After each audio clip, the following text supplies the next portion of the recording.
Bonjour à tous et bienvenue sur notre analyse de la paire euro-dollar pour la semaine du lundi 12 septembre 2011. Donc analyse hebdomadaire, désolé, je n'ai pas fait les analyses quotidiennes cette semaine et je ne les ferai pas non plus la semaine prochaine puisque je travaille actuellement sur le site qui remplacera Forex Fulltime et qui est d'ores et déjà domicilié à l'adresse www.support-resistance.com au pluriel.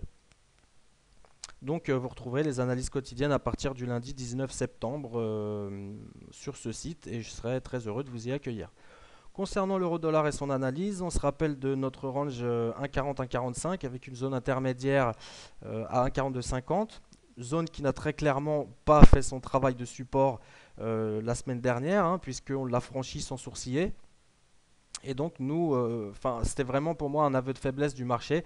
Euh, un gros potentiel et de fortes probabilités d'aller casser le range par le bas, hein. Et donc on avait conseillé aux traders moyen long terme de passer tout de suite vendeur sur le marché à l'ouverture des marchés lundi. euh, au prix d'ouverture, hein, avec un stop, stop au-dessus des derniers plus hauts vers 1,4550, 1,46 et une cible à 1,38 et 1,35. Pour les traders plus court terme, on avait plutôt conseillé donc d'attendre une stabilisation ou un retracement pour rentrer entre guillemets proprement short sur le marché. Donc on a eu un très beau retracement, hein, sur un graphique 1 heure. Ici on peut le voir sur le graphique en 4 heures.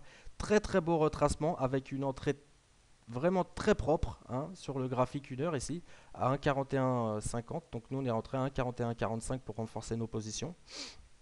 Actuellement, je suis totalement hors marché, si ce n'est que j'ai gardé 5% de ma position initiée à 1,4489 le 30 août, si mes souvenirs sont bons.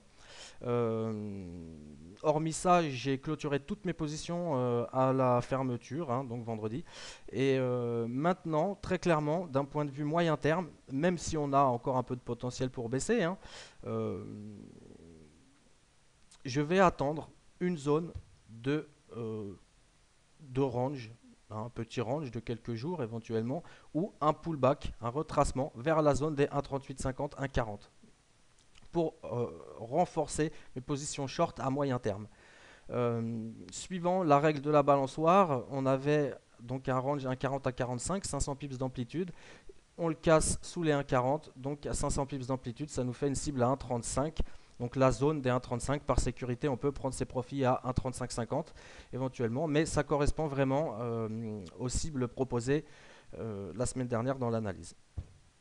Très simplement, pour ma part, maintenant, je vais jouer plutôt la patience et attendre une zone de consolidation ou un pullback pour rentrer short sur le marché. Donc la zone de pullback pour moi se situe vers 1,3850, 1,3850, 1,40 sera la zone optimale pour rentrer short sur le marché.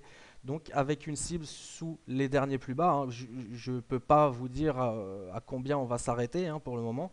Euh, mais vraiment sous les derniers plus bas avant le pullback. Et pour moi, le prochain support se situe dans la zone des 1,30, 1,31. Hein. Donc voilà pour ma part. En ce qui concerne l'euro-dollar, je suis baissier sur l'euro-dollar. Comme la semaine dernière, on poursuit la baisse sur l'euro-dollar. Mais au niveau trading et prise de position, je vais plutôt attendre une stabilisation, une consolidation ou un pullback dans la zone optimale des 1,3850, 1,40 pour rentrer à nouveau short sur le marché et aller chercher le support des 1,30, 1,31. Voilà ce qu'on peut dire sur l'euro-dollar. Évidemment, les conditions de marché pourraient changer au cours de la semaine, hein, mais auquel cas je ferai éventuellement une mise à jour de cette vidéo sur le site, donc support-résistance.com. Donc voilà, je vous souhaite un bon dimanche et à bientôt sur support et résistance.com.